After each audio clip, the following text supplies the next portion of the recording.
தந்தை மகன் தூயாவியாரின் பெயராலே ஆமேன். இயேசுவில் பிரியமான சகோதர சகோதரிகளே, தவக்காலத்துடைய 5ஆம் வார இந்த திங்கள் கிழமையிலே ஆண்டவர் நம் ஒவ்வொருவரையும் எவரும் தீர்ப்பிடாதீர்கள், மாறாக நீங்களும் தீர்ப்புக்குள்ளாவீர்கள் என்ற ஒரு செய்தியை ஆண்டவர் இன்றைய நாளிலே நமக்கு குறிப்பிடுகின்றார்.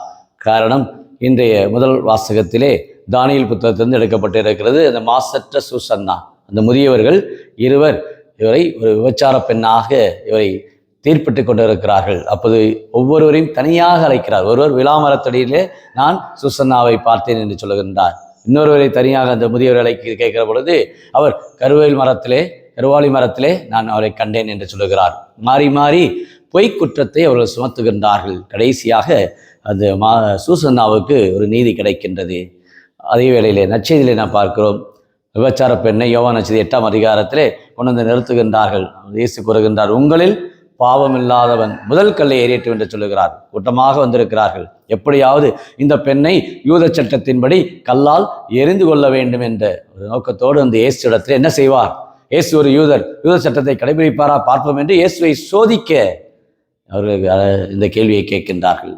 இயேசுவோ தரையிலே குனிந்து அவர் எழுதி கொண்டிருந்தார் என்று பார்க்கிறோம். தரையில் அவர் எதை எழுதினார் என்றால், சுற்றி கல்லை வைத்திருப்பவருடைய பாவங்களை அவர் எழுதினார். அதை பார்த்த உடனே அவர்கள் தங்களை கல்லை போட்டுவிட்டு சென்று விட்டார்கள். இது எதை சொன்னால், ஒவ்வொரு மனிதனுமே குறையுள்ளவன், ஒவ்வொரு மனிதனுமே பாவம் செய்கின்றவர் என்பதை ஆண்டவர் இன்றைக்கு நம்ம ஒவ்வொருவருக்கும் குறிப்பிடுகின்றார். ஆக அந்த பெண்ணை மட்டுமே ஒரு குறைப்படுத்துவதற்கு, அந்த பெண்ணை மட்டுமே யூத சட்டத்தின்படி தண்டனை கொடுப்பதற்கு என்ற ஆர்வம் இருக்கிறவர்கள் தங்களுடைய வாழ்க்கையிலே பல சூழ்நிலைகளிலே நாம் பிறரை குற்றவாளியாக மாற்ற நாம் முயற்சிக்கிறோம். ஆனால் அதே சமயத்திலே நம்முடைய நிலையை நாம் மறந்து விடுகிறோம். ஆக இந்த தவக்காலத்து 5ஆம் வாரத்திலே ஆண்டவர் நம்ம ஒவ்வொருவருக்குமே எவரையுமே நீங்கள் தீர்ப்பிட வேண்டாம், மாறாக நீங்களும் தீர்ப்புக்குள்ளாவீர்கள் என்று சொல்கிறார். இன்றைக்கி எத்தனை தீர்ப்புகள், கணவன் மனைவிக்கு எதிராக, மனைவி கணவருக்கு எதிராக, பெற்றோர் பிள்ளைகளுக்கு எதிராக அநேக தீர்ப்புகள். இன்றைக்கு அநேக தீர்ப்புகள்.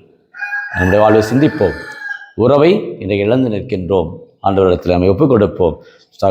தவக்காலத்து 5ஆம் வாரத்தில் நம்மையே ஆய்வுக்குட்படுத்தி நம்முடைய பலவீனங்கள், நம்முடைய குறைகள் அனைத்தையும் நாம் விட்டவர்களாக, இயேசுவே என் வாழ்வு, இயேசுவே என் மீட்பர், பலியே அல்ல மாறாக இரக்கத்தையே விரும்புகிறேன் என்று சொன்ன ஆண்டவர் இயேசு அந்த பெண்ணின் மீது இரக்கத்தோடு பார்க்கின்றார். பெண்ணே, இனி நீ பாவம் செய்யாதே, நானும் உன்னை தீர்ப்பிடேன் என்று சொல்லுகின்றார். பாருங்கள், அதான் இயேசுடைய வாழ்வே.